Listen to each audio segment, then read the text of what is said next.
ಆನಾಭ ಹೊಳಲಿ ಮಿತ್ರ ಮಂಡಳಿಯವರು ಆರಂಭಿಸಿದಂತಹ ಹೊಳಲಿ ಯಕ್ಷೋತ್ಸವ ಸಾಂಸ್ಕೃತಿಕ ಸಂಭ್ರಮದ 25ನೇ ವರ್ಷ ಇದು. ಒಂದು 5,000 ಜನರ ಸಂಭ್ರಮದಲ್ಲಿ ಇದಾಗಬೇಕಾಗಿತ್ತು. ಆದರೆ ಬಹಳ ಮಂದಿ ವೀಕ್ಷಿಸ್ತಾ ಇದ್ದಾರೆ. ಅದು ಎಲ್ಲಿವರೆಗೆ ಬಂದು ಅಂದರೆ ವೆಂಕಟೇಶ್ ನಾವುಡ್ರ ಸಂಯೋಜನೆ ಮತ್ತು ಜನಾರ್ದನ ಅಮ್ಮುಂಜೆಯವರ ಸಹಯೋಗದ ಜೊತೆಗೆ ಯೋಜಕತ್ರ ದುರ್ಲಭ. ಹೂಗಳನ್ನು ಹಗ್ಗ ಇಲ್ಲದಿದ್ದರೆ ಮಾಲೆ ಮಾಡಲಿಕ್ಕೆ ಆಗೋದಿಲ್ಲ. ಸಂಯೋಜಕನ ಕೆಲಸ ಬಹಳ ದೊಡ್ಡದು. ಸಂಯೋಜಕರು, ಸಂಘಟಕರು, ಆಯೋಜಕರು ಬೇಕೋ ಬೇಡದೋ ಅಂತೆಲ್ಲ ಚರ್ಚೆ ಆಗ್ತಾ ಇತ್ತು ಮೊನ್ನೆ. ಅದು ಬೇಕು, ಯಾಕಂದ್ರೆ ನಾನು 30 ವರ್ಷದ ಸಂಯೋಜಕರಲ್ಲಿ ಸೀನಿಯರ್ ಮೋಸ್ಟ್ ಅಲ್ವಾ ಕದ್ರಿ ಅವರೇ? ನಾವೆಲ್ಲ ಹೂಗಳನ್ನು ಆಯ್ಲಿಕ್ಕೆ, ಅದನ್ನು ಜೋಡಿಸ್ಲಿಕ್ಕೆ, ಆರತಿಗೆ ಬತ್ತಿ ಹಾಕಲಿಕ್ಕೆ ಜನ ಇಲ್ಲದಿದ್ದರೆ ದೇವರಿಗೆ ಆರತಿ ಎತ್ತುದು ಹೇಗೆ? ಪಾರ್ಶ್ವದರು ಇಲ್ಲದಿದ್ದರೆ ದೊಡ್ಡ ಯಾಗ ಮಾಡುವುದು ಹೇಗೆ? ಆ ಕಾರಣದಿಂದ ಜನಾರ್ದನ್ರೆ, ವೆಂಕಟೇಶ ನಾವುಡ್ರೆ, ಇದು ಸುವರ್ಣ ಮಹೋತ್ಸವ ಆಗಬೇಕು ನಿಮ್ಮ ಸಂಯೋಜನೆಯಲ್ಲಿ. ಬಹಳ ದೊಡ್ಡ ಕೆಲಸ ಆಗಿದೆ. ಎಷ್ಟು ಮಂದಿ ಕಲಾವಿದರಿಗೆ, ಎಷ್ಟು ಮಂದಿ ಯಕ್ಷಗಾನದ ಸಾಧಕರಿಗೆ, ನಮ್ಮ ಕಲಾ ಪೋಷಕರಾದ ಧನಂಜಯರವರೆಗೆ ಸ್ವರ ಕೇಳಿದ್ರೆ ಕಲಾವಿದ ಯಾರು ಅಂತ ಹೇಳಿದ್ರು, ಕೈ ಮುಟ್ಟಿದ್ರೆ ಕಲಾವಿದನ ಪರಿಚಯ ಹೇಳೋದು, ಅಲ್ಲಿವರೆಗೆ ನೀವು ಶಾಲಾ ಹಾಕಿದ್ದೀರಿ, ಸ್ಮರಣಿಕೆ ಕೊಟ್ಟಿದ್ದೀರಿ. ಅಂದರೆ ಮೊದಲಿಗೆ ನಾನು ಯಕ್ಷೋತ್ಸವದ ಪೊಳಲಿಯ ಆಯೋಜಕರನ್ನು ಗೌರವದಿಂದ ಅಭಿವಂದಿಸ್ತೇನೆ. ಸಣ್ಣ ಕೆಲಸ ಅಲ್ಲ. ಶಾಸಕರ ತುರ್ತು ಕಾರ್ಯಕ್ರಮದಿಂದ ಸಂಸ್ಮರಣೆ ಮತ್ತೆ ಆಗ್ತಾ ಉಂಟು. ಆದರೆ ಇನ್ನು ಮುಂದೆ ನಾವೊಂದು ಸಲಹೆ ಕೊಡ್ತೇನೆ, ಸ್ವಾಮೀಜಿಯವರ ಸಂಸ್ಮರಣೆ ಮೊದಲಿಗೆ ಆಗಬೇಕು, ಖಂಡಿತ. ಇನ್ನು ಮುಂದೆ ಪೂಜ್ಯ ಸ್ವಾಮೀಜಿಯವರ ಪುಣ್ಯ ಸ್ಮರಣೆ, ಚಾಂದಸ ಶ್ರೀಮಂತೂರು ನಾರಾಯಣ ಶೆಟ್ಟರ ಗೌರವ ಸ್ಮರಣೆ. ಅಶೋಕ ಭಟ್ರು ಮೈಕದ ಹತ್ರ ಬಂದರೆ ಪಕ್ಕ ನಿಲ್ಲಿಸುವುದಿಲ್ಲ, ಚೀಟು ಬಂದರೆ ಅವರು ನಿಲ್ಲಿಸುವುದಿಲ್ಲ ಅಂತ ಯೋಚನೆ ಮಾಡಬೇಡಿ. ನಾನು ಅತ್ಯಂತ ದೀರ್ಘ ಭಾಷಣ ಮಾಡುವುದಿಲ್ಲ, ಗಿಡ್ಡ ಮಾಡ್ತೇನೆ. 8 ಶತಮಾನಗಳ ಹಿನ್ನೆಲೆ ಇದೆ ಎಡನೀರು ಮಠಕ್ಕೆ, ಅತ್ಯಂತ ಕಡಿಮೆಯಲ್ಲಿ. ಸಾಧಾರಣ 53 ಯತಿವರಿಯರು ಪೀಠಾಧಿಪತಿಗಳಾಗಿ ಆಗಿ ಹೋದಂತಹ ಮಹಾಸಂಸ್ಥಾನ. ತ್ರಿಶೂರಿನಿಂದ ತೊಡಗಿ ಎಡನೀರಿನವರೆಗೆ ಆಚಾರ್ಯ ಶಂಕರರ ಪರಂಪರೆಯಲ್ಲಿ ಅವರ ಕರಕಮಲ ಸಂಜಾತ ತೋಟಕಾಚಾರ್ಯರಿಂದ ತೊಡಗಿದಂತಹ ಒಂದು ದೊಡ್ಡ ಹಿನ್ನೆಲೆ ಇರುವ ಮಠ. 53 ಸಮಾಧಿಗಳಿವೆ ತ್ರಿಶೂರಿನಿಂದ ಎಡನೀರಿನವರೆಗೆ ಈ ಶಾಖಾ ಮಠಗಳಲ್ಲಿ. ಹಾಗಾದ್ರೆ ಆ ಮಠದಲ್ಲಿ ಆಗಿ ಹೋದಂತಹ ತಪಸ್ವಿಗಳು, ಯತಿಶ್ರೇಷ್ಠರ ಕೊಡುಗೆ ಎಷ್ಟದು ಆ ಮಠದಿಂದ ಸಮಾಜಕ್ಕೆ ಅಂತ ನಾವು ಆಲೋಚನೆ ಮಾಡಬೇಕು. ಒಬ್ಬೊಬ್ಬರು ಸನ್ಯಾಸಿಗಳು, ಒಬ್ಬೊಬ್ಬರು ಪೀಠಾಧಿಪತಿಗಳು. ಅದ್ವೈತ ಪರಂಪರೆಯನ್ನು ಒಪ್ಪಿದ ಭಾಗವತ ಸಂಪ್ರದಾಯದ ಅತ್ಯಂತ ಹಿರಿಯ ಮಠ. ಬಹುಶಃ ಅದ್ವೈತ ಪರಂಪರೆಯ ಭಾಗವತ ಸಂಪ್ರದಾಯದ ಮಠ ಒಂದು ಎಡನೀರು, ಒಂದು ಬಾಳೆಕೊಡು. ನಮ್ಮಲ್ಲಿ 2 ಮಠ. ಒಬ್ಬೊಬ್ಬರದ್ದು ತಪಸ್ಸಿದೆ. ಅದು ಕೇರಳದಲ್ಲಿ ಸಂಸ್ಕೃತಿಯ ಮೇಲೆ, ಕನ್ನಡ ಭಾಷೆಯ ಮೇಲೆ, ವೈದಿಕ ಪರಂಪರೆಯ ಮೇಲೆ ಒಂದು ರೀತಿಯ ಆಕ್ರಮಣ ಮೌನವಾಗಿ ಸದ್ದಿಲ್ಲದೆ ನಡೀತಾ ಇರ್ತದೆ, ಅಲ್ಲಿಯ ಕಮ್ಯುನಿಸಂ. ಈ ಮಧ್ಯೆ ಉತ್ತರ ಕೇರಳದಲ್ಲಿ ಸಾಹಿತ್ಯವನ್ನು, ಸಂಸ್ಕೃತಿಯನ್ನು, ಕಲೆಯನ್ನು, ವೈದಿಕ ಪರಂಪರೆಯನ್ನು, ಗಡಿನಾಡಿನ ಹೋರಾಟವನ್ನು ಎಲ್ಲ ದೃಷ್ಟಿಯಿಂದ ಅತ್ಯಂತ ಸಾತ್ವಿಕವಾಗಿ, ಆಗ್ರಹಪೂರ್ವಕವಾಗಿ, ಅತ್ಯಂತ ಶ್ರದ್ಧೆಯಿಂದ ತಾನು ನಂಬಿಕೊಂಡು ಬಂತಹ ಗೋಪಾಲಕೃಷ್ಣ ಮತ್ತು ದಕ್ಷಿಣಾಮೂರ್ತಿಯ ಜೊತೆಗೆ ಆ ಹೋರಾಟವು ತನಗೊಂದು ವೃತ್ತ ಅಂತ ಗಟ್ಟಿ ನಿಂತವರು 60 ಚಾತುರ್ಮಾಸ್ಯವನ್ನು ಪೂರೈಸಿದ ಯತಿಶ್ರೇಷ್ಠರಾದ ಪರಮ ಪೂಜ್ಯ ಕೇಶವಾನಂದ ಭಾರತಿ ಶ್ರೀಗಳು.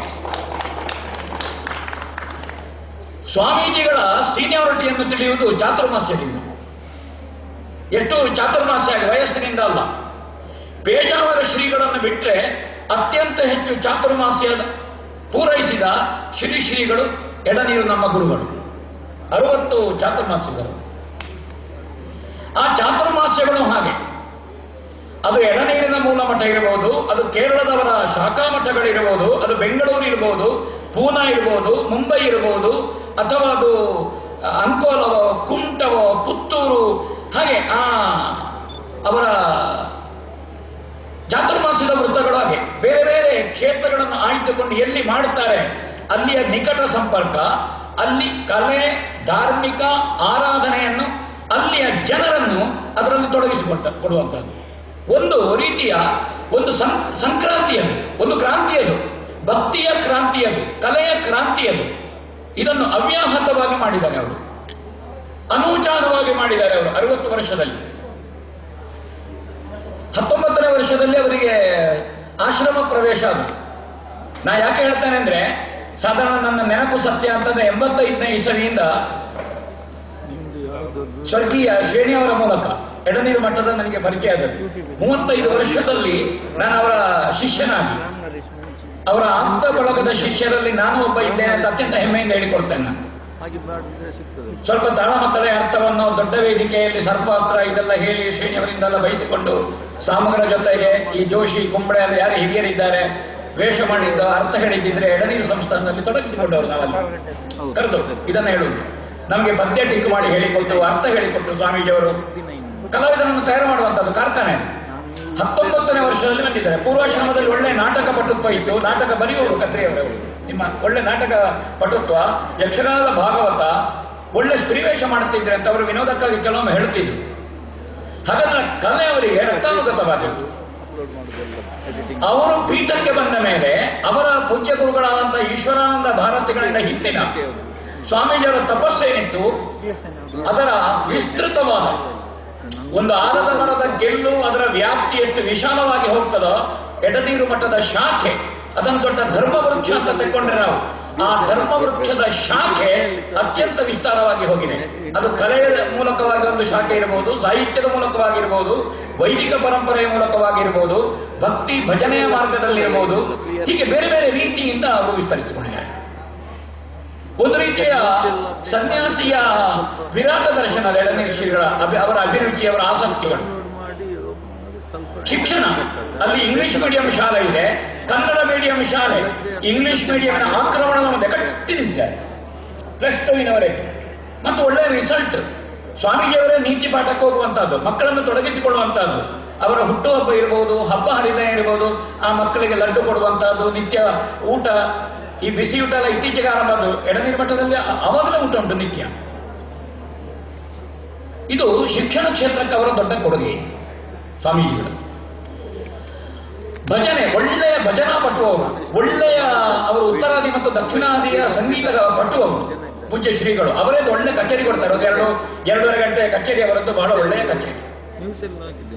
ಒಂದು ರೀತಿಯ ಏಕಲವ್ಯ ಪ್ರತಿಭೆ, ಏಕಪಾಠಿ. ದೊಡ್ಡ ಸಂಗೀತ ವಿದ್ವಾಂಸರ ಹತ್ರ ಸಂಗೀತ ಸೀನಿಯರ್ ವಿದ್ವತ್ತು ಮಾಡಿದವರಲ್ಲ, ಆದ್ರೆ ಅತ್ಯಂತ ಶುದ್ಧ ರಾಗಾಲಾಪ, ಅತ್ಯಂತ ಸ್ಪಷ್ಟ ಸಾಹಿತ್ಯ, ಮತಕದ ತಯಾರಿ. ಅವರ ಭಾಗವತಿಕೆ ಇರಬಹುದು, ಅವರ ಸಂಗೀತ ಕಾರ್ಯಕ್ರಮ ಇರಬಹುದು. ಒಂದು ಕಾರ್ಯಕ್ರಮ ಇದ್ರೆ 1 ವಾರದಿಂದ ತಯಾರಿ.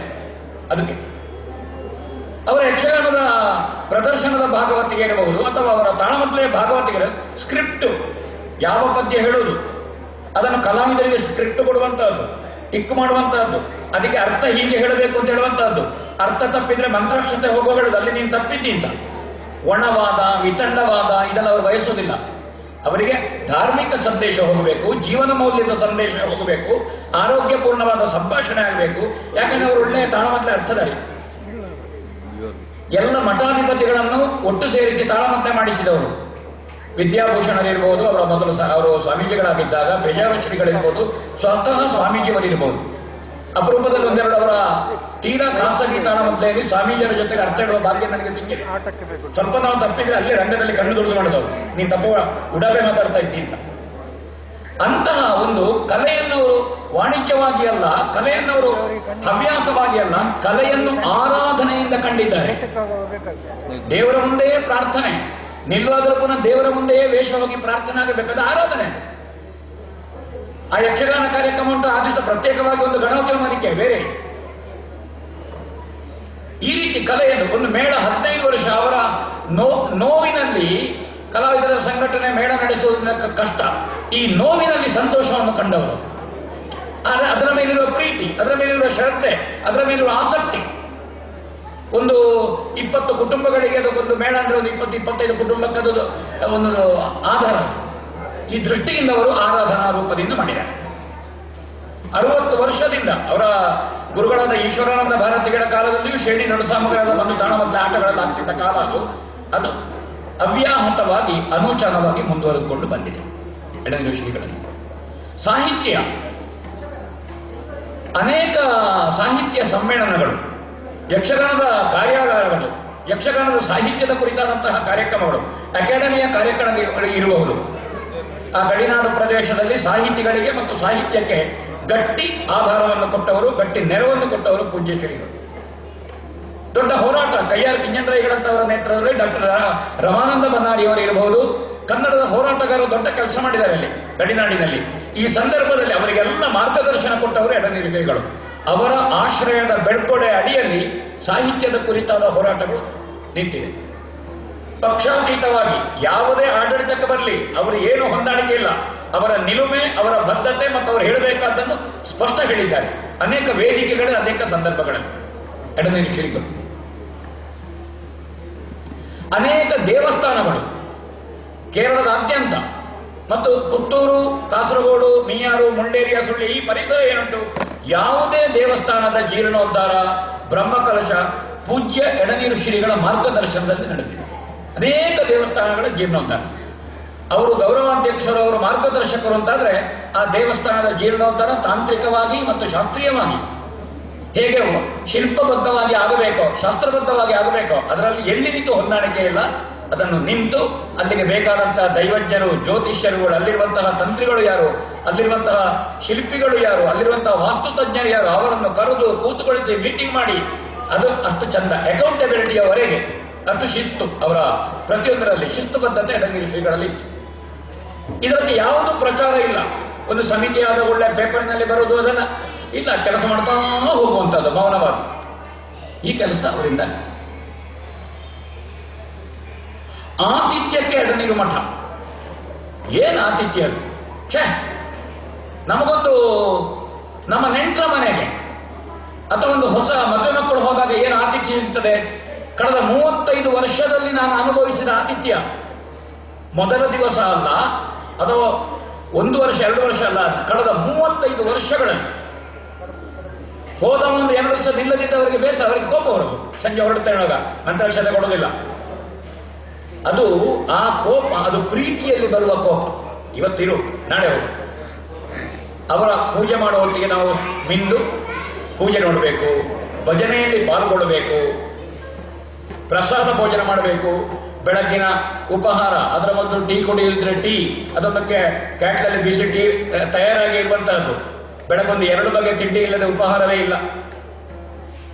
ಇಲ್ಲರ ದ್ವಾದಶಿ, ಹಬ್ಬ, ಹರಿ, ವಿಶೇಷ ಸಂದರ್ಭದಲ್ಲಿ ಸಿಹಿ 1-2 ಬಗೆ ಸಿಹಿ, 1-2 ಬಗೆ ಪಾಯಸ, ಮಧ್ಯಾಹ್ನ ಸಾರು, ಸಾಂಬಾರು, ಮಜ್ಜಿಗೆ ಹುಳಿ, ಮಜ್ಜಿಗೆ, ಇನ್ನು ಒಂದು ಯಾವುದಾದ್ರು ಖಾರ, ಸ್ವೀಟ್ ಇಲ್ಲದಲ್ಲಿ ಊಟವೇ ಇಲ್ಲ.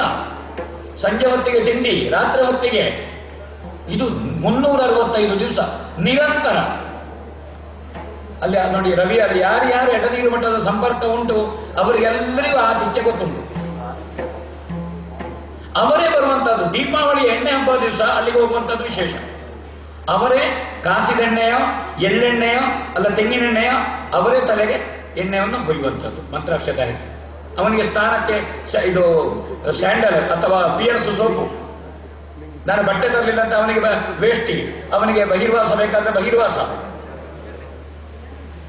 ಆಮೇಲೆ ದೋಸೆ, ಅದಕ್ಕೊಂದು ಬೆಲ್ಲಕಾಯಿ ಸುಳಿ, ಜೇನು, ಬೆಲ್ಲದ ರವೆ, ಚಟ್ನಿ, ಸಾಂಬಾರು, ಹೀಗೆ ಅವರೇ ಬಂದು ದೋಸೆ ಹಟ್ಟಿ ತಂದು. ಏನು ಸ್ವಾಮಿ ಎಡನೀರು ಶ್ರೀಗಳ ಆತಿಥ್ಯ ಏನು? ಇದು ಮರೆಯಲಾಗದ ಅನುಭವಗಳು ಅಂತ. ಇದು ಉತ್ಪ್ರೇಕ್ಷೆ ಹೇಳ್ತಾ ಇರೋದಲ್ಲ ನಾವು, ಮೈಕ ಸಿಕ್ಕಿದೆ ಮೀಡಿಯಾದಲ್ಲಿ ನೋಡ್ತಾರೆ ಅಂತ ಅಲ್ಲ. ಇದು ಅನುಭವಿಸಿದವರ ಹತ್ರ ಕೇಳಿ, ಎಡನೀರು ಮಠದ ಅನುಭವಿಸಿದವರ ಹತ್ರ. ಮಧ್ಯಾಹ್ನದ ಭೋಜನ, ಹೊರಡುವಾಗ ಎಲ್ಲರಿಗೂ ಬಟ್ಟೆ, ಶಾಲು, ವೇಷ್ಟಿ, ಅದನ್ನು ಎಡನೀರು ಮಠದ ಶಾಲೆಯನ್ನು ಟ್ರೇಡ್ ಮಾಡಿಕೊಂಡಲ್ಲ. ಇದು ನಿರಂತರ. ಈ ರೀತಿ ಅವರು ಅನೇಕ ಕಲಾವಿದರು ಒಂದು ಕಾಲದಲ್ಲಿ ಶ್ರೇಣಿ ದೊಡ್ಡ ಸಾಮಗರು, ರಾಮದಾಸ್ ಸಾಮಗರು, ಅಥವಾ ದೊಡ್ಡ ಕುದುರೆಗೋಡು ರಾಮಭಟ್ರು, ದಿವಾಣ ಭೀಮಭಟ್ರು ಮಳೆಗಾಲದಲ್ಲಿ ದಿವಸಗಟ್ಟಲೆ ಎಡನೀರು ಮಠದಲ್ಲಿ ಬಲ್ಲಾಡು ನಿತ್ಯ ತಾಳಮದ್ದಲೆ, ನಿತ್ಯ ಆಟ ಆಗ್ತಾ ಇರುವಂತಹದ್ದು. ಈ ರೀತಿಯ ಕಲಾವಿದನಿಗೆ ಅನಾರೋಗ್ಯದ ಸಂದರ್ಭ ಇರಬಹುದು, ಅನಿರೀಕ್ಷಿತವಾಗಿ ಅಂತಹ ಸಂದರ್ಭದಲ್ಲಿ ಅವರದ್ದು ಗುಪ್ತದಾನ ಇತ್ತು, ಕೊಟ್ಟು ಕಳಿಸೋದು ಯಾರತ್ರ ಹೇಳಲಿಕ್ಕೆ, ಆಸ್ಪತ್ರೆಗೆ ಅಥವಾ ಶುಭ ಕಾರ್ಯಕ್ರಮ ಇರಬಹುದು ಅಥವಾ ಗೃಹ ಪ್ರವೇಶ ಇರಬಹುದು, ನೂತನ ವಿವಿಧ ರೀತಿಯಿಂದ ಬಲಗೈಯಲ್ಲಿ ಕೊಟ್ಟದ್ದು ಎಡಗೈ ಗೊತ್ತಿಲ್ಲ, ಎಡಗೈಯಲ್ಲಿ ಕೊಟ್ಟದ್ದು ಬಲಗೈ ಗೊತ್ತಿಲ್ಲ, ಈ ರೀತಿಯ ಗುಪ್ತದಾನ ಎಡನೀರು ಮಠದಿಂದ ನಡೆದಿದೆ. ಬರೇ ಕಲೆ ಅಲ್ಲ, ಅದು ವೈದಿಕ ವಿಭಾಗಕ್ಕೆ ಇರಬಹುದು, ಅತ್ಯಂತ ಅಥವಾ ವಿದ್ಯಾಭ್ಯಾಸಕ್ಕೆ ಇರಬಹುದು, ಮದುವೆಯಂತಹ ಶುಭ ಸಂದರ್ಭ ಇರಬಹುದು, ಬೇರೆ ಬೇರೆ ಬೇರೆ ಬೇರೆ ಸ್ತರದಲ್ಲಿ ಅವರ ದಾನ ಧರ್ಮ ನಡೆದಿದೆ. ನಾವು ಯಕ್ಷಗಾನದ ಒಂದು ಮುಖದಿಂದ ಮಾತ್ರ ಪೂಜ್ಯ ಶ್ರೀಗಳನ್ನು ನೋಡ್ತೇವೆ ಅಲ್ಲ, ಅನೇಕ ನ್ಯಾಯಗಳು, ಕೌಟುಂಬಿಕ ನ್ಯಾಯಗಳು, ಅಣ್ಣ ತಮ್ಮಂದಿರ ನ್ಯಾಯಗಳು, ಇದು ಕೋರ್ಟಿಗೆ ಹೋಗುವಂಥದ್ದು ಎಡನೀರು ಮಠದ ಮಧ್ಯಸ್ಥಿಕೆಯಲ್ಲಿ ಮುಗಿದಿದೆ. ಅದು ಯಾರಿಗೂ ಗೊತ್ತಿಲ್ಲ.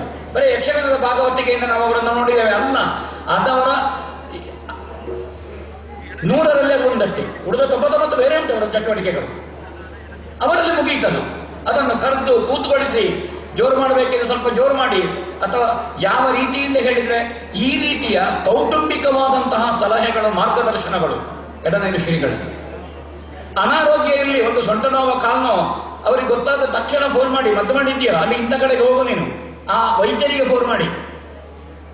ಹೀಗೆ ಹೇಳುತ್ತಾ ಹೋದ್ರೆ ಎಷ್ಟು ನಾವು ಎಡನೀರು ಸ್ವಾಮಿಗಳು ಸಮಾಜಕ್ಕೆ, ಶಿಷ್ಯ ವೃಂದಕ್ಕೆ, ಕಲಾ ಬಳಗಕ್ಕೆ, ಸಾಹಿತ್ಯ ಬಳಗಕ್ಕೆ, ವೈದಿಕ ಬಳಗಕ್ಕೆ ವರ್ಷದಲ್ಲಿ 100 ದಿವಸ ನಿತ್ಯ ಯಜ್ಞಗಳು, ಎಲ್ಲ ಹಬ್ಬ ಹರಿದಿನಗಳು, ದೀಪಾವಳಿ ಇರಬಹುದು, ಮಕರ ಸಂಕ್ರಮಣ ಇರಬಹುದು, ಯುಗಾದಿ ಇರಬಹುದು, ವಿಷು ಕಾರ್ಯಕ್ರಮ ಇರಬಹುದು, ನಾಗರ ಪಂಚಮಿ ಇರಬಹುದು, ಚೌತಿ ಕಾರ್ಯಕ್ರಮ ಇರಬಹುದು, ಎಲ್ಲ ಹಬ್ಬಗಳ ಆಚರಣೆ ಅದೆಲ್ಲರೂ ಸೇರಬೇಕು. ಈ ರೀತಿ ಬಹಳ ಮುಖ್ಯವಾಗಿ ನಾನು ಹೇಳಬೇಕಾದ ಎಡನೀರು ಶ್ರೀಗಳದ್ದು 1972-73 ಈಗಾಗಲೇ ಇದು ಮಾಧ್ಯಮಗಳಲ್ಲಿ ಬಂತು. ಕೇಶವಾನಂದ ಭಾರತಿಯವರ ಸುಪ್ರೀಂ ಕೋರ್ಟಿನ ವ್ಯಾಖ್ಯೆ. ಕೇರಳ ಸರ್ಕಾರ, ಆವಾಗ ಕೇಂದ್ರ ಸರ್ಕಾರದ ಇದರಿಂದ ಮಠ ಮಾನ್ಯಗಳು, ಸಂಸ್ಥಾನಗಳು ಏನಿವೆ ಅವರ ಆಸ್ತಿ ಇದ್ದದ್ದೇನಿದೆ, ಸರ್ಕಾರ ಅದನ್ನು ಸ್ವಾಧೀನೀಕರಿಸಿಕೊಳ್ಳುವಂತಹ ಒಂದು ತಿದ್ದುಪಡಿ ಸಂವಿಧಾನ. ನಾನಿ ಪಾಲ್ಕಿವಾರರನ್ನು ಹಿಡ್ಕೊಂಡು ಮೌನವಾದಂಥ ಒಂದು ಕ್ರಾಂತಿ ಗಟ್ಟಿ ಕೂತಿದ್ದಾರೆ, ಯಾವ ಒತ್ತಡಕ್ಕೂ ಮಣಿಯದೆ.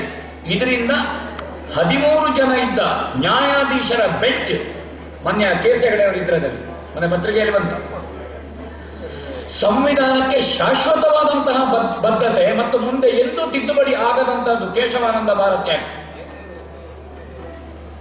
ಕನ್ಯಾಡಿ ಶ್ರೀಗಳವನ್ನೇ ಭೇಟಿಯಾಗುವ ಅವರು LLB ಆಗಿ ಮತ್ತೆ ಅವರಿಗೆ ಹೋಗಿ ಪ್ರಾಕ್ಟೀಸ್ ಮಾಡಿ ಮತ್ತೆ ಅವರು ಸನ್ಯಾಸತ್ತ ತಕ್ಕೊಂಡದ್ದು ಅವರು ಹೇಳಿದ್ರು. ಮತ್ತೆ ಅನೇಕ ವಕೀಲರುಗಳು ಹೇಳಿದ್ರು, ಅದು ನಮಗೆ LLB ಯಲ್ಲಿ ಪಟ್ಟಿ ಅದು ಅಂತ, ಕೇಶವನ ಆ ಪಟ್ಟಿ ಇಲ್ಲದೆ ಮುಂದೆ ಹೋಗ್ಲಿಕ್ಕಿಲ್ಲ ಅಂತ ನಾನಿದ್ರೆ. ಒಂದು ಕ್ರಾಂತಿ ಅವರ 50ನೇ ವರ್ಷದ ಚಾತುರ್ಮಾಸ್ಯದಲ್ಲಿ ಕಂಚಿ ಸ್ವಾಮಿಗಳು ಹೇಳಿದರು, ನಮ್ಮಂತಹ ಸನ್ಯಾಸಿಗಳ ಮೈಯಲ್ಲಿ ಇವತ್ತು ಕೇಸರಿ ಇದ್ರೆ ಮಠಮಾನ್ಯಗಳ ಸ್ಥಳ, ಜಾಗ, ಆಸ್ತಿಗಳು ಏನಿದೆ ಅದು ಉಳ್ಕೊಂಡ್ರೆ ಕೇಶವಾನಂದ ಭಾರತಿಗಳ ಹೋರಾಟ ಅವರು ಅಲ್ಲದೆ ಇದ್ದರೆ ನಮ್ಮ ಮೈಯಲ್ಲಿ ಇವತ್ತು ಕಾವಿ ಇರ್ತಿರ್ಲಿಲ್ಲ. ಇದು ಕಂಚಿ ಸ್ವಾಮಿಗಳು ಹೇಳಿದ್ದು. ಶಿವೈಕ್ಯರಾದಂತಹ ಜಯೇಂದ್ರ ಸರಸ್ವತಿಯವರು ಅಪ್ಪಣೆ ಕೊಡಿಸಿದ್ದು ವೇದಿಕೆಯಿಂದ 10 ವರ್ಷದ ಹಿಂದೆ ರವಿಯಣ್ಣ. ಅವರ ಹೋರಾಟದಿಂದ ನಮ್ಮಲ್ಲಿ ಕಾವಿ ಉಳ್ಕೊಂಡಿದೆ ಅಂತ ದೊಡ್ಡ ಮಾತು. ತಾನು ದೊಡ್ಡ ಹೋರಾಟ ಮಾಡಿದ್ದೇನೆ ಅಂತ ಅವರಿಗೆ ಅನ್ನಿಸಿದ್ದಿಲ್ಲ, ಅವರು ಹೇಳಿಕೊಳ್ಳೋದು ಇಲ್ಲ. ಪತ್ರಿಕೆಯಲ್ಲಿ ಬಂದು ಸ್ವಾಮೀಜಿಗ ಗುರುಗಳೇ ಬನ್ನಿ,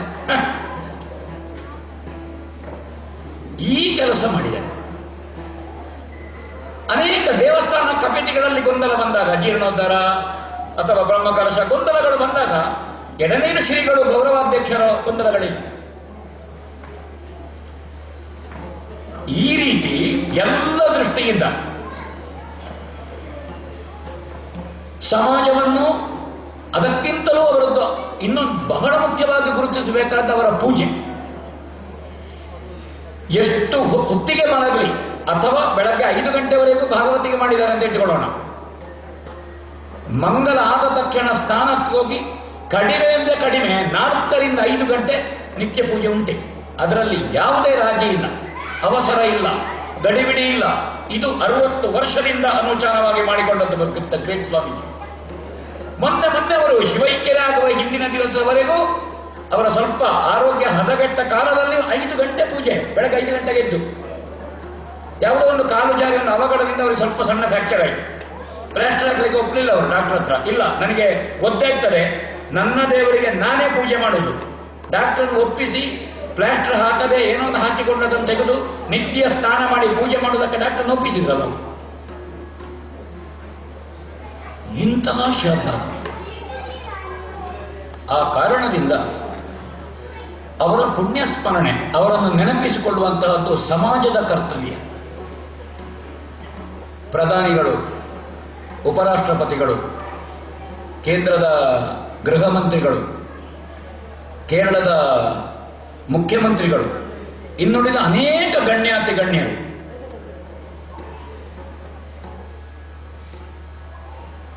ಎಲ್ಲ ಸ್ವಾಮೀಜಿಗಳು, ಪೂಜ್ಯ ಧರ್ಮಾಧಿಕಾರಿಗಳು, ಎಡನೀರು ಶ್ರೀಗಳು ಶಿವೈಕ್ಯರಾದ ಹೊತ್ತಿಗೆ ಟ್ವೀಟ್ ಮಾಡುವ ಮೂಲಕವಾಗಿಯೋ ಅಥವಾ ಪತ್ರಿಕೆ ಮೂಲಕವಾಗಿಯೋ ಸಂದೇಶ ಕೊಡುವ ಮೂಲಕವಾಗಿಯೋ ಅವರ ಸಮಾಜದ ಕೊಡುಗೆಯನ್ನು ನೆನಪಿಸಿಕೊಂಡಿದ್ದಾರೆ. ಅದವರ ಕೊಡುಗೆ.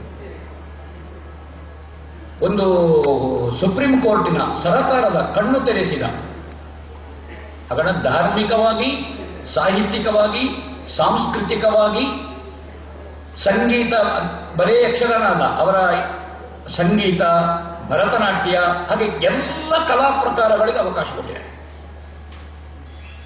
ಒಂದು ರಾಜ್ಯ ಪ್ರಶಸ್ತಿಯೋ ಜಿಲ್ಲಾ ಪ್ರಶಸ್ತಿಯೋ ಕಲಾವಿದನಿಗೆ ಅಥವಾ ಸಾಹಿತಿಗೆ ಬಂದ ತಕ್ಷಣ ಗುರುತಿಸಿ ಕರೆದು ಗೌರವಿಸುವಂತಹದ್ದು. ಅವರ 60 ವರ್ಷದ ನನಗೆ ಕಾಣ್ತದೆ 1,000 ಮಂದಿಗೆ ಸನ್ಮಾನ ಶಾಲುಗಳು ಬಿದ್ದಿರಬಹುದು. ಅದು ಮೌಲಿಕವಾದಂತಹ ಸನ್ಮಾನ ಶಾಲುಗಳು, ಔಪಚಾರಿಕವಾದದ್ದಲ್ಲ. ಈ ಎಲ್ಲ ದೃಷ್ಟಿಯಿಂದಲೂ ಯಕ್ಷೋತ್ಸವದ ಕೊಡಲಿಯಲ್ಲಿ ವೆಂಕಟೇಶ್ ನಾವ್ಡ್ರೆ ಮತ್ತು ಅದರ ಮುಂದೆ ನಿಂತ ಅಮ್ಮಂಜೆ ಜನಾರ್ದನ್ರೆ, ಇದು ಬಹಳ ಒಳ್ಳೆಯ ನಿಮ್ಮ ಚಿಂತನೆ. ಪೂಜ್ಯ ಸ್ವಾಮೀಜಿಯವರನ್ನು ನೆನಪಿಸುವಂತಹದ್ದು, ಅವರು ಬಿಟ್ಟು ಹೋದಂತಹ ಏನು ಮೌಲ್ಯಗಳಿದೆ, ಕಲೆಯ ಸಂರಕ್ಷಣೆಯ, ಕಲೆಯನ್ನು ಆರಾಧಿಸುವ. ಯಕ್ಷಗಾನ ಕಲೆಯಲ್ಲೂ ಹಾಗೆ ತುಂಬ ವಿಕಾರಗಳನ್ನೆಲ್ಲ ಅವರು ಒಪ್ತಿರ್ಲಿಲ್ಲ, ಅತಿ ಕುಣಿತಗಳನ್ನು ಒಪ್ತಿರ್ಲಿಲ್ಲ ಅವರು. ಈಗಿನ ತುಂಬ ಕುಣಿತಗಳು, ಚಾಲು ಇತ್ಯಾದಿಗಳು ಬಂದದ್ದು. ಅವರು ರಂಗಸ್ಥಳದಲ್ಲಿದ್ದಾಗ ಅದನ್ನು ಅಂತೊಂದು ಸಂಖ್ಯೆ ಕೊಡೋದು, ಜಾಗಟೆ ಸಂಖ್ಯೆ ಕೊಡೋದು, ಅಥವಾ ಮಾತು ದೀರ್ಘ ಆದರೆ ಅಂತ ಭಾಗವತರು ತುಂಬ ಜನ ಇದ್ದಾರೆ. ಕುರಿಯ ಶಾಸ್ತ್ರಿಗಳು, ತೆಂಕಬೈಲು, ಇವರ ತುಂಬ ಒಂದು ಸೂಚನೆ ಉಂಟು. ಅಥವಾ ತೆಂಕಬೈಲು ಶಾಸ್ತ್ರಿಗಳನ್ನ ಟ್ರೈನಿಂಗ್ ಮಾಡೋದು. ಈ ಎಲ್ಲ ಪ್ರಸಂಗ ನಿರ್ದೇಶನ, ಕಲಾವಿದನಿಗೆ ನಿರ್ದೇಶನ, ಪಠ್ಯ ಮಾಡುವಂತಹದ್ದು ಒಟ್ಟು ಪ್ರದರ್ಶನದ ಮೌಲ್ಯ. ಅದನ್ನು ಸಂಪ್ರದಾಯವನ್ನು ಕಾಯ್ದುಕೊಳ್ಳುವಲ್ಲಿ ಅವರು ಕೆಲಸ ಮಾಡಿದರೆ. ಈ ಕಾರಣದಿಂದ ಒಂದು ಭಾಗವತ ಸಂಪ್ರದಾಯದ ಮಠವೂ ಹೌದು, ಪರಮ ಭಾಗವತೋತ್ತಮರು ಹೌದು. ಆ ಕಾರಣದಿಂದ ಅವರು ಭಾಗವತೋತ್ತಮರ ಎಡಾರಿನ ಶ್ರೀಗಳು. ಅವರ ತಪಸ್ಸು, ಅವರ ಬಿಟ್ಟು ಹೋದ ಮೌಲ್ಯಗಳು, ಇದನ್ನು ನಾವು ಉಳಿಸಿ, ಬೆಳೆಸಿ, ಗೌರವಿಸಿ, ಕಾಪಿಟ್ಟುಕೊಳ್ಳುವ ಕೆಲಸ ಸಮಾಜದಿಂದ ಆಗಬೇಕಾಗಿದೆ.